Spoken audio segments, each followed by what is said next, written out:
Lovely. Welcome everybody to the talk. Our third, thinking about The latest in this new series from Dutch College and SSLP. 75 have joined from schools here in London, across the UK, and I think from Hong Kong. I am delighted and really grateful that today's Thinking About is going to be shining a light on Refugee Week. So I'd like to introduce our speaker. Our speaker is Juan Toledo. So I will pass over to Dr. Reid now, and I hope you enjoy the lecture. I'd like to start with a painting that I made in 1981 when I was a student at art school. Some light has come in to excite the sample. This is the pump, and this is the short wavelength probe. These are all the electrons being ejected, and then we measure their energies in the detector here. Humour is a very important aspect of coping with things and dealing with them and understanding them. He's your age. High school kid, fed up with living in a communist state. Him and a friend ran across, his friend made it, and as he was trying to climb up the final barrier, he was shot at 35 times by the guards. If you have any questions, put them in the Q&A function. Kirsty said, why might it be harder for a dyslexic learner to acquire a second language? If you ask them, what are the sounds in fish? They won't be able to, or they'll have trouble saying f-ish. I was just wondering how you would define home and what home, means to you. For me, home is where the heart is. We only know ourselves at our lowest point and at the highest point. But thank you to Lisa, thank you to Gabriel, and thank you to all the guys behind the scenes. And thank you all for joining and listening. Thank you so much for joining me. It was great.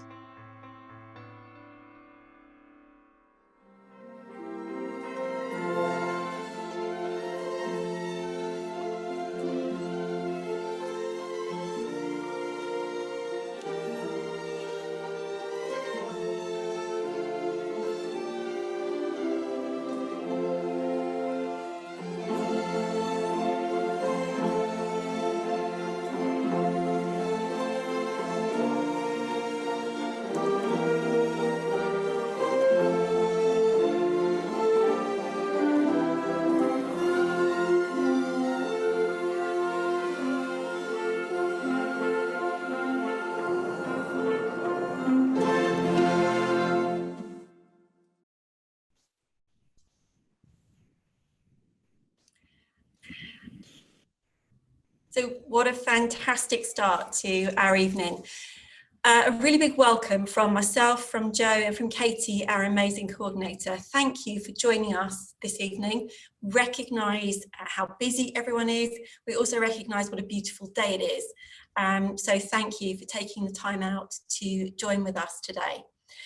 I hope you saw from the video all of the stuff that we achieved last year. It was an incredible year. It was difficult, it was challenging, there were all sorts of things that we had to deal with in ways that we never have before. But the SSLP came through it and we did it really well. So thank you for making that happen, and we're really looking forward to everything that we will achieve together this year. Probably in some different formats. We're probably all going to carry on learning as we go through this year. And we certainly, as a partnership, need to find new ways of continuing our partnership and strengthening our partnership. It's not all bad. We will find good things come out of this and new ways of doing things, which maybe will help us all to join together more. Certainly it looks like much of what we do will be virtual in the short run, and who knows how long for. So most of the things that we are planning this year are certainly going to begin that way. But that doesn't change our purpose. Our purpose is always to connect students, to connect teachers, and to connect schools. And through this, we're aiming to tackle the inequalities and the disadvantage that we see and we experience. I'm really looking forward, and I'm sure you are, to hearing from our colleagues about the events that we've already got planned, and we look forward to the ideas that you will share in the groups later about other activities that we may go ahead and plan for this year. But to start with, we're going to hear not from a guest speaker this year, but from 3 of the young people who have taken part in SSLP activities. And they're going to tell us a little bit about what they enjoyed and what impact it has had on them. I will just say this meeting is happening in this way, thanks to the skills and the talent of our coordinator, Katie. She's going to be the one who's switching between people and the slides, switching between the presentations. The plan, she says, is for us not to see her, but we will be hearing her in between the slides. So thank you again for joining us. Thank you, Katie, for making this happen. And now over to our students.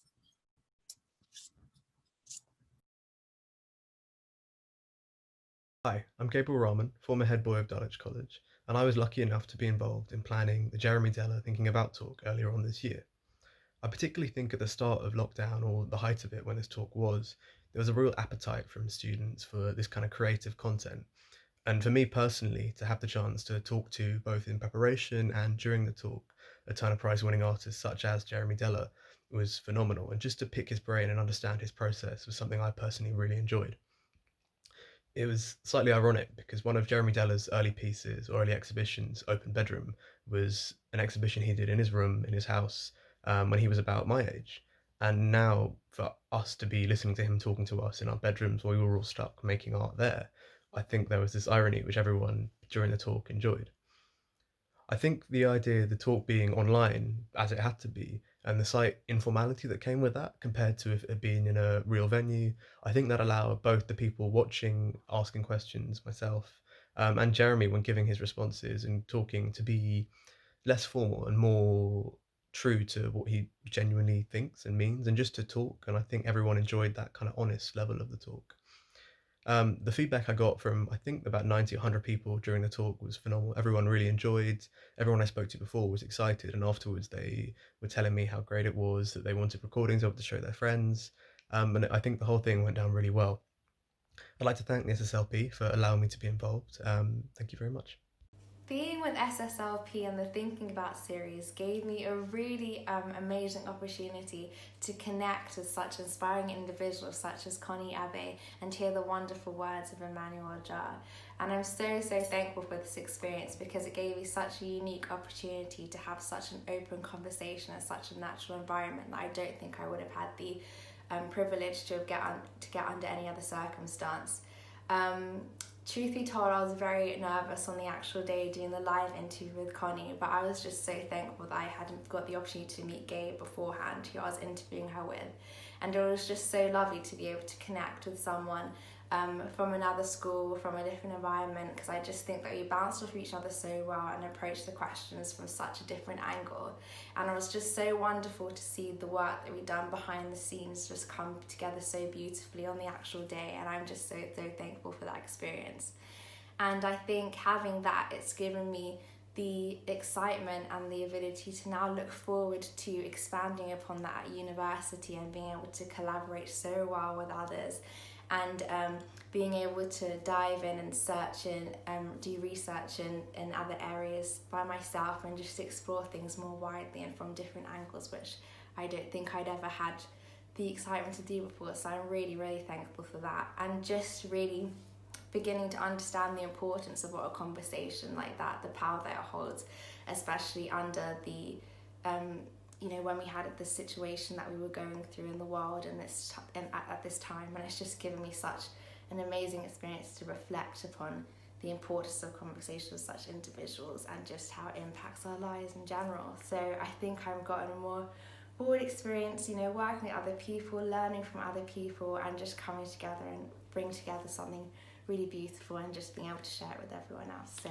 yes, I'm very thankful for what I've been able to do with SSLP, so thank you. Hi, my name is Anna Elizabeth and I'm currently attending St. Saviour's and St. Olaf's Girls' School, where I'm studying photography, product design and media. Earlier this year, I was given the opportunity to enter a competition by the SSLP called Take a Seat, hosted by Tom Faulkner and interior designer Nicola Burt. In this competition, I, along with 10 other students from various different schools, were tasked with designing a chair that fit in with Tom Faulkner's design principles and also were representations of ourselves.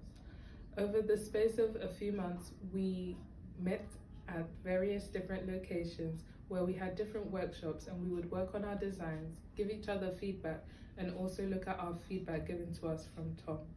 My chair design was inspired by the ziggurat shape found in the Art Deco movement, which can be seen on buildings such as the Chrysler Building and Empire State Building found in New York City. I'm so happy to say that I won the competition, and my chair design was actually made into a physical chair, which I later get to keep. It was an amazing experience getting to work with Tom Faulkner, visit his workshop, and visit the staging room where all his furniture is. To see the process behind the furniture was such an amazing thing that I don't think I'll ever forget. I'd like to say thank you to all of those who made this competition possible, and it's an experience I'll never forget.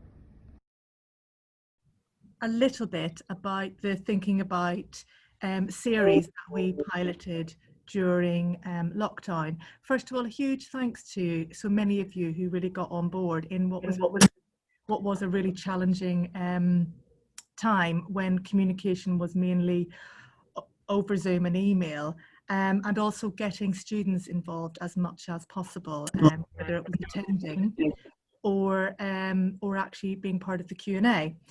So I'm delighted to say that we are going forward with the new series of Thinking About. It will still be a webinar.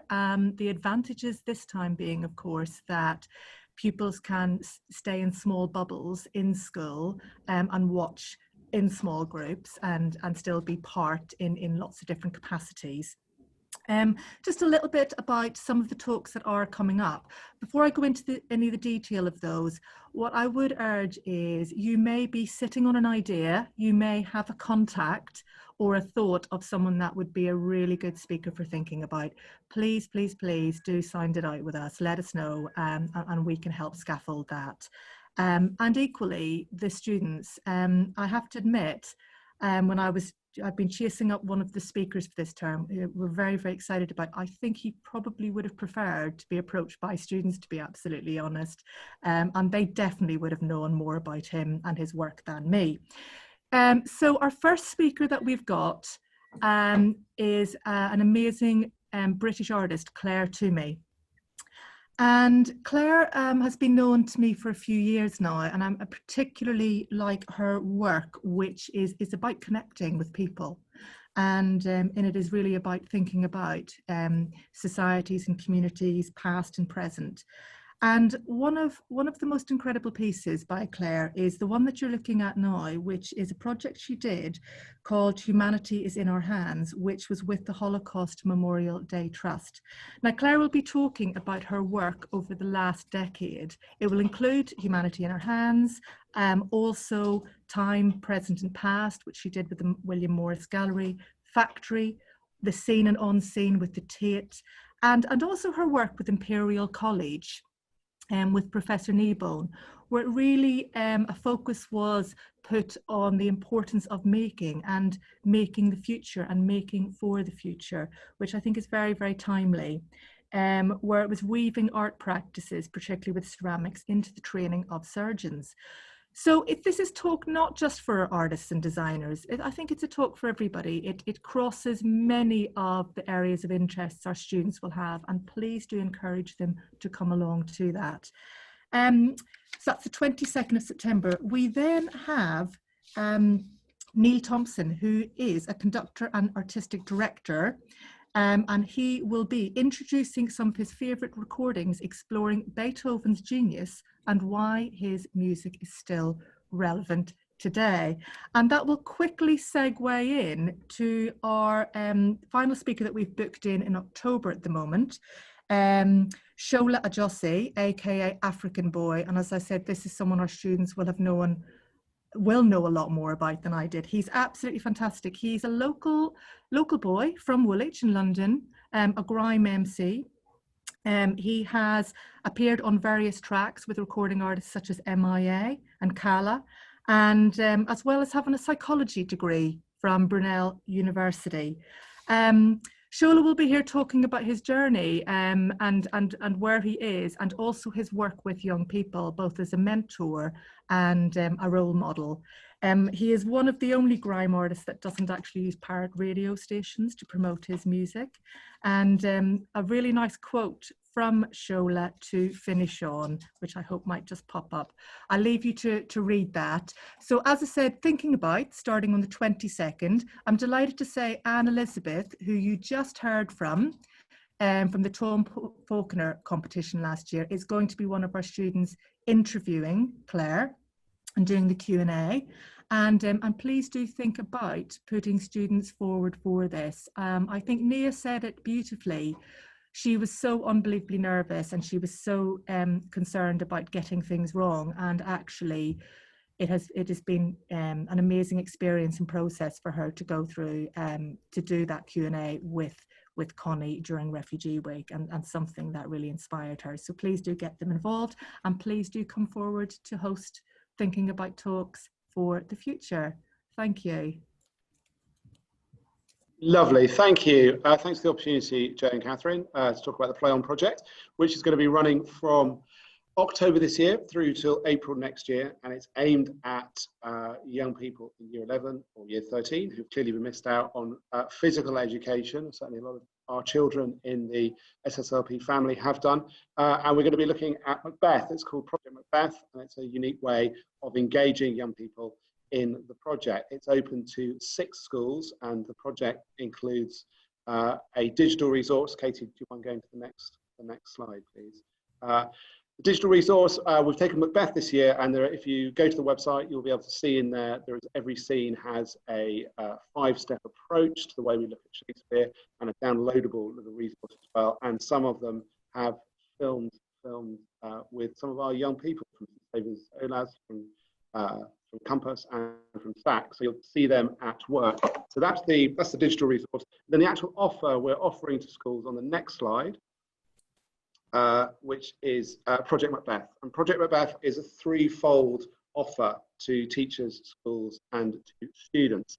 The first part is 3 CPD sessions. We are hoping to have a physical one later at the end of the year, pending COVID-19.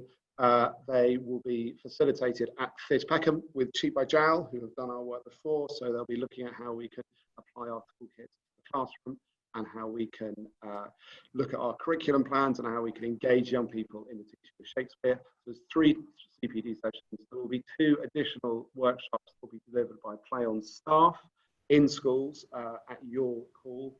And also you might want to do, at one for scene 5, you might want to look at character. We'll come in and work with you on that. And then finally, and something we're very proud of, Arts Council England have funded a production of Macbeth at Fit Peckham in March.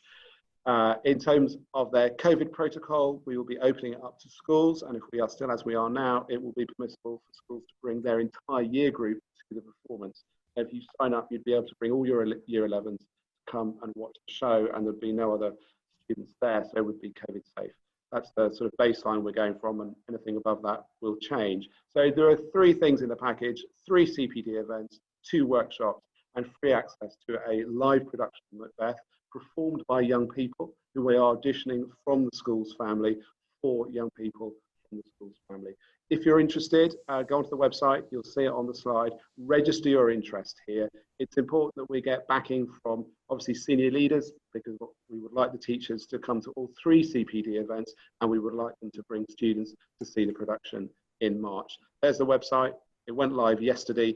It's a young website, so any feedback, comments, and support will be most welcome. But do register your interest, and if you have young people who are aspiring actors in Year 10 and Year 12, get them to audition. Auditions are on the 3rd of October, COVID safe, at Fit Peckham. Thank you. Hello, I'm hoping everyone can hear me. Hello, I'm Alice at JAGS. I'm looking forward to hosting a 4-part series of middle leadership development aimed at aspiring middle leaders who are thinking of applying for promotion maybe in the next year, or those who've taken up a new post in the last 1 or 2 years. This is quite a narrow focus, because I think you can get the best out of the sessions if you're in that sort of group. If a promotion is a long way off, or if you've been a middle leader for a few years, you might have covered some of the content. So If that's you, or if you've got a colleague in your school who you think that would be suitable for, please do let them know about this opportunity. So there'll be 4 to 5 sessions, and each one would be around 1 hour to 1.5 hours after school via Zoom. And I imagine that they will be 1 month apart, so that there's not too much of a gap between each of the sessions. And there will be a commitment to try and attend all of those.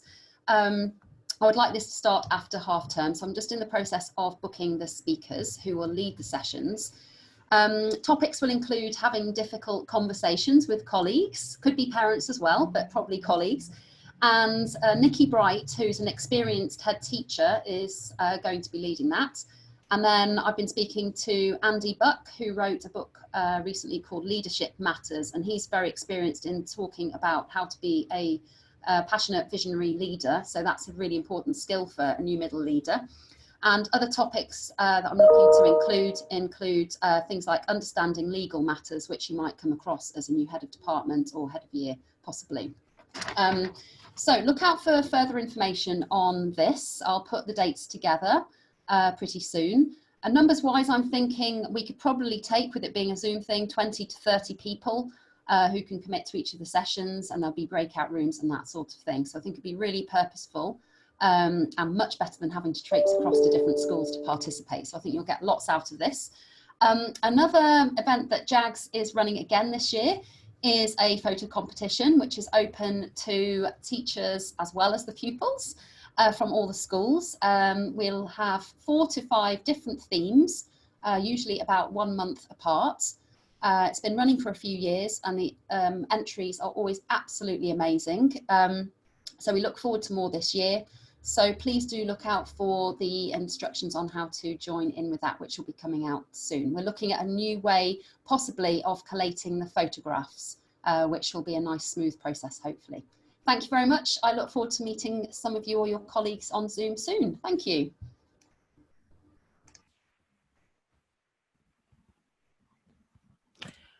Okay, I think that's me. Thank you, Katie, and thank you to Catherine and Joe. I'm Michelle Ferguson from St Saviour's and St Olave's. Before outlining the anti-racism events, I'd just like to explain why we are focusing on racism across the SSLP. So this year, against a backdrop of division and disconnection, we all witnessed a powerful and collective and united response to the brutal killing of George Floyd. George's murder became a catalyst for a long-needed change. So many responded by going on protest and pledging their support for Black Lives Matter, for that movement. And those protesters included our students, their families, and staff that work in our schools, and perhaps some of you on this Zoom call today. Experience teaches us that real change begins with individual soul searching and honest conversation. But for this change to take effect, the soul searching and honest conversation needs to translate into some form of action. And these actions need to be followed through. And as we all know, complex change within schools, as we know, requires a vision, incentives, training, resources, and of course, action. So our vision is to build a united anti-racist partnership, and that's something that Catherine and Joe are, I believe, really passionate about, as passionate as I am, as many of us are. Just in case you need any more convincing, I'd just like to share a few statistics that have been taken from 2019 race report by the Equality and Human Rights Commission.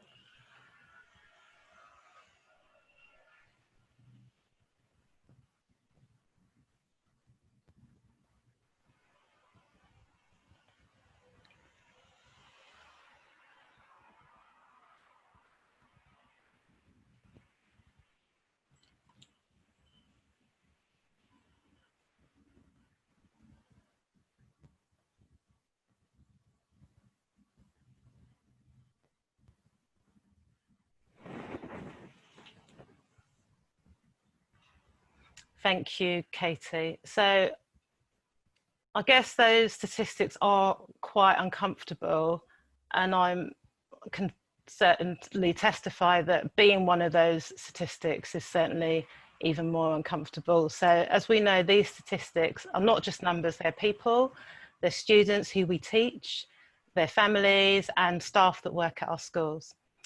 So what are we, and I guess the last thing I'd like to say, and I just think this preface is quite important because race or racism is an issue that we have avoided for too long.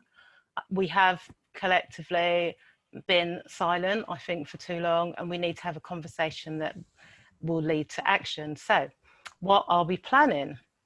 We've applied for funding from the DfE to host 2 collaborative sessions, and these sessions are for staff and they're for students and across all 18 SSLP schools. So Catherine and Joe would like us all to get involved.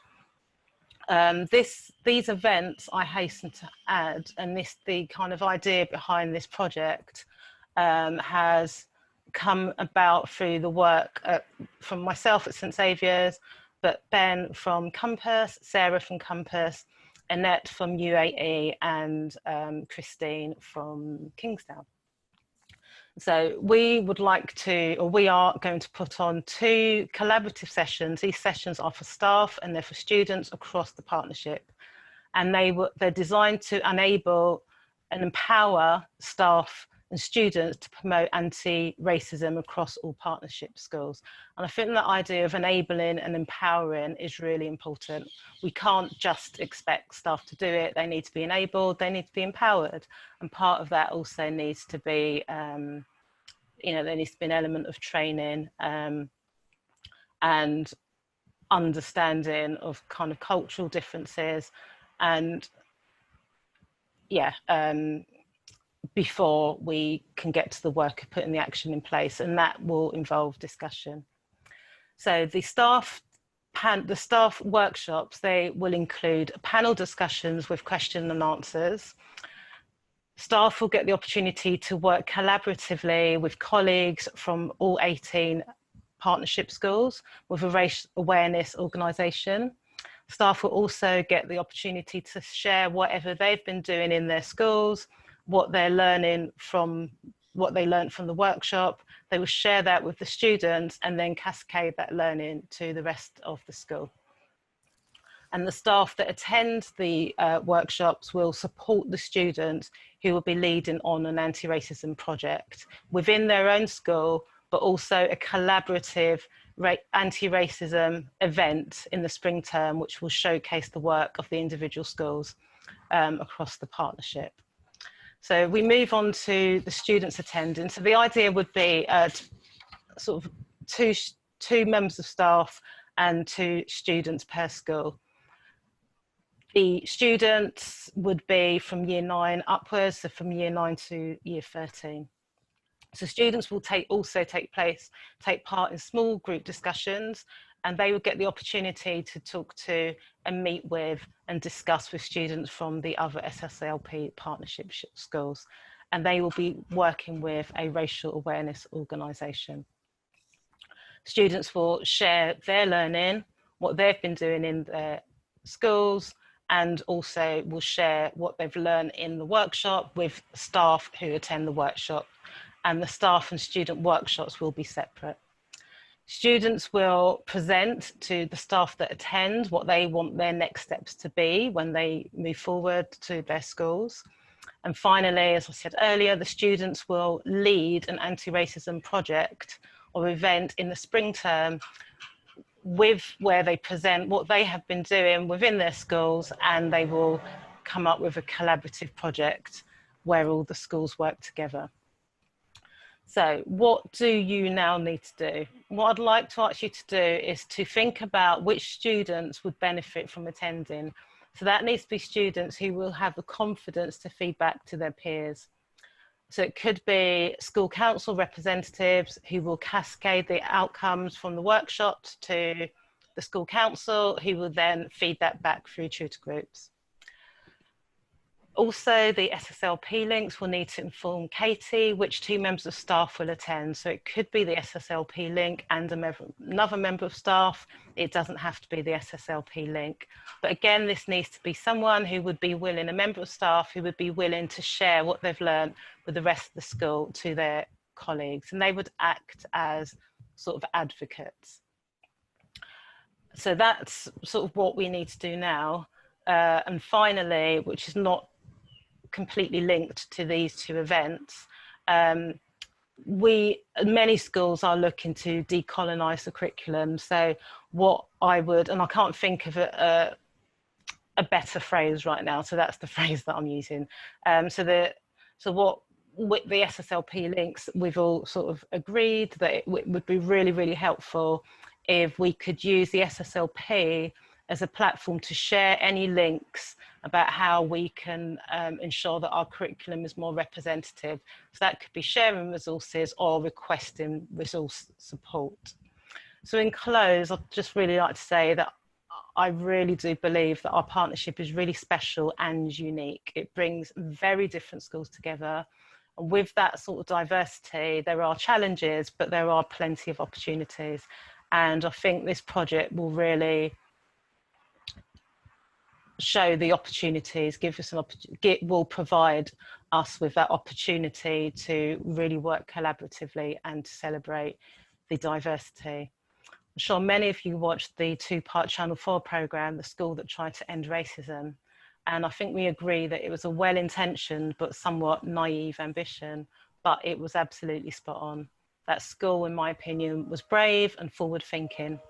And as a partnership, we also, in our fight against racism, need to be courageous and forward-thinking. So I'm optimistic about this. I'm confident that together we can build a united anti-racist partnership. And I will close there. So if you've got any questions, please email me, or I don't have my email details there, but I can put it in the chat, or contact Katie. Thank you very much. Lovely. Michelle, actually, your email details are there on that screen. So great. Are they? Yes, they are. That's brilliant. And I suppose my part 1 of my thank yous to everyone is to say to Michelle, to Alice, to Ben, and to Sue, I'll say a word more about this afterwards, how great it was to hear from them. But I think that latest innovation that we've had of listening to the pupil voice is going to be key to this year too. Catherine, thank you. You set the tone at the beginning. You said that we've done many good things, and this year we're likely to have to look to do them in new ways. And I think we've already got a sense of that from our link teachers who have come forward with so many great projects that we want to operate. I think one of the things that happened in the midst of lockdown was a real sense of sharpening awareness that if we're going to be the group that we think we can be and really make partnership work, then we need to do more than simply lay on events for their own sake, brilliant that they've been. And I think what's come through in the links talking to each other, and I hope Catherine and I listening, is that sense that in Southwark, of all places, we really do have a say in a public debate about tackling inequality. This year, our focus will be race, and it must never disappear thereafter. But we're conscious that with that come questions of class and in due course gender too, and that we mustn't leave any form of inequality out, but that this year of all years, as if you're using the same language in your schools that I'm using here, I think we're institutions that are turning from being passively non-racist to anti-racist. That was one of the last words that Michelle used, and it's the right word to use. And I think also great that we ended there on NIA, because we've also been looking for ways in recent years to really increase the pupil voice, to get them talking to each other, to get them running things, and their curation of things like Thinking About, which we can take to new levels this coming year. Delighted Anne Elizabeth, having been a prize winner with us last year, will be one of our facilitators next year, is going to be so potent. And of course, that relates to that whole idea of doing good things in new ways. The virtual has actually, I think, led to the democratization of this organization, because in Alice's phrase, we won't any longer having to be traipsing across London. people playing host or guest, that changes the relationship. When you meet online, you meet as equals, and we have begun meeting as equals, and it's been really potent. Sue introduced Thinking About. You can tell how proud we are of what was achieved in that last year. What we would really love this year is that every school becomes a host for a Thinking About session, and do talk to Katie, to Sue, about how easy they are. You'll get all of the technical support from SSLP, from the centre, but just coming up with, does your school have a theme it would like to carry forward? Does it have a contact with someone we should listen to in the same way that those we've brought to your attention so far? I would love that to go forward. Ben is offering something that's really powerful this year for SSLP. I think we're all realizing how important SSLP has been for promotion of the arts in recent years. And we know that it could be easy to say, well, this is not the time for the co-curricular and anything off core, but my goodness, it's going to be important. And that sense of, if we can do that COVID safe training for teachers, experience for children at Theatre Peckham, what a great boon has been offered. And on the artistic note, of course, that signature tune that you heard as we played in from the Beethoven's Ninth will be played again when we watch the film, when I offer a comfort break to people before the breakout groups.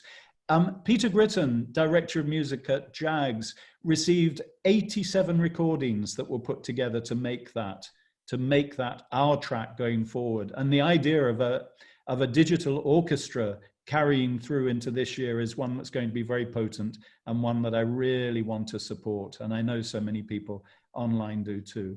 Delighted, as Catherine said at the beginning, we connect students, we connect teachers, we connect schools. Really important in recent years has been our work in continuing professional development, and grateful thanks to Alice for picking up and running with that this year. And to Michelle, thanks to you. Thank you for giving us those stark statistics. May we do something to bring change in that. That sounds a big boast, but it isn't big. It's not boastful. It's simply what we can do in our area to make a difference. Just a couple of other things that haven't come up today. We haven't had reason to mention university preparation. People in all our schools looking to the competitive universities. We've always had a great either organized or ad hoc support for each other. So if you have pupils in that situation, do let Katie know, and let's see what we can make work. Oxbridge applications, medical school applications, even any form of university application where you think, do you know what?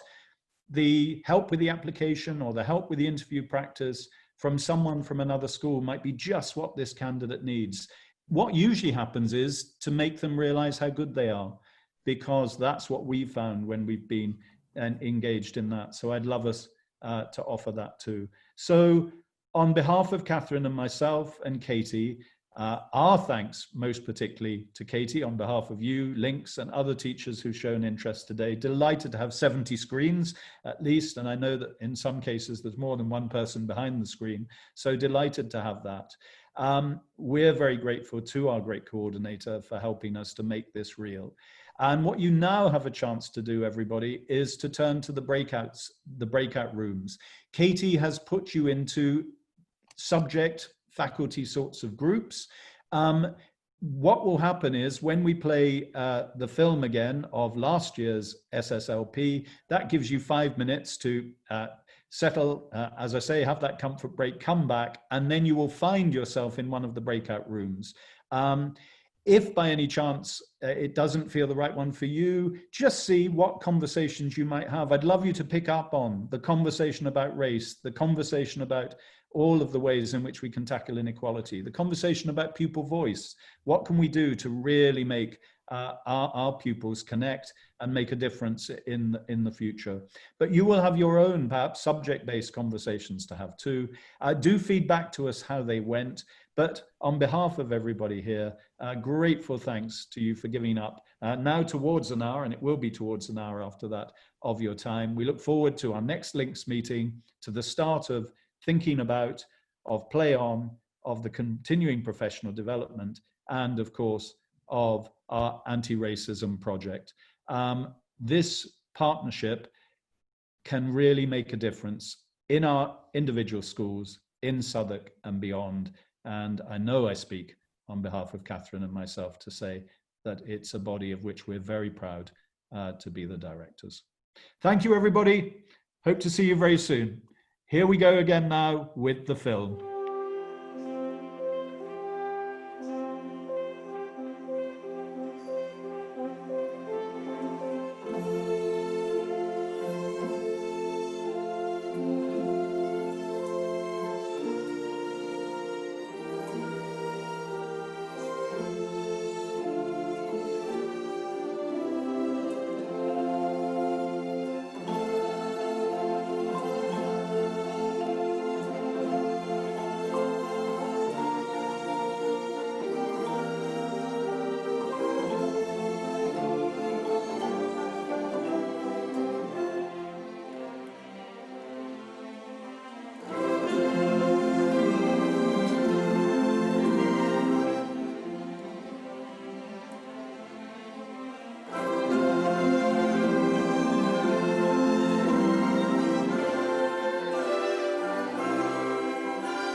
Welcome everybody to the talk. Our third, thinking about the latest in this new series from Dulwich College and SSLP. 75 have joined from schools here in London, across the UK, and I think from Hong Kong. I am delighted and really grateful that today's Thinking About is going to be shining a light on Refugee Week. So I'd like to introduce our speaker. Our speaker is Juan Toledo. So I will pass over to Dr. Reid now, and I hope you enjoy the lecture. I'd like to start with a painting that I made in 1981 when I was a student at art school. Some light has come in to excite the sample. This is the pump, and this is the short wavelength probe. These are all the electrons being ejected, and then we measure their energies in the detector here. Humour is a very important aspect of like coping with things and dealing with them and understanding them. He's your age. High school kid, fed up with living in a communist state. Him and a friend ran across, his friend made it, and as he was trying to climb up the final barrier, he was shot at 35 times by the guards. If you have any questions, put them in the Q&A function. Kirsty said, why might it be harder for a dyslexic learner to acquire a second language? If you ask them, what are the sounds in fish? They won't be able to, or they'll have trouble saying f, I, sh. I was just wondering how you would define home and what home, means to you. For me, home is where the heart is. We only know ourselves at our lowest point and at the highest point. But thank you to Lisa, thank you to Gabriel, and thank you to all the guys behind the scenes. And thank you all for joining and listening. Thank you so much for joining me. It was great